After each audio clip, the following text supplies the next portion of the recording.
Hello, I am Claude McDaniel, and this is Streaming News Network. South Carolina Senator Lindsey Graham has died at the age of 71 following what his office described as a brief and sudden illness. According to a statement released Saturday evening, no additional details about the cause of his death have been made public. Graham's passing marks the end of more than 2 decades in the United States Senate and leaves a significant vacancy in one of South Carolina's Senate seats. It also removes one of the Republican Party's most recognizable voices on foreign policy and national security. Before joining the Senate, Graham represented South Carolina in the United States House of Representatives.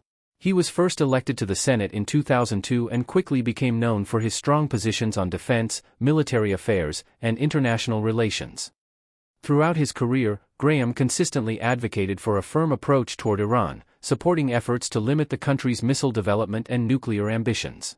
His positions on national security made him a prominent figure in congressional debates involving the Middle East, military policy, and international alliances.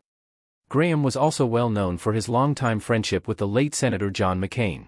In later years, he became one of President Donald Trump's closest allies in the Senate, frequently supporting the administration's foreign policy priorities and legislative agenda. Tributes began pouring in shortly after news of his death was announced. President Donald Trump described Graham as one of the greatest people and senators I have ever known, calling him a true American patriot. International leaders also expressed condolences. Israeli President Isaac Herzog praised Graham for his long-standing support of the relationship between the United States and Israel and recognized his decades of work on international security issues. Even in his final days, Graham remained active in foreign affairs.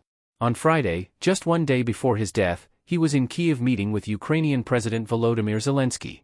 According to the Ukrainian president, the visit marked Graham's 10th trip to Ukraine since Russia launched its full-scale invasion.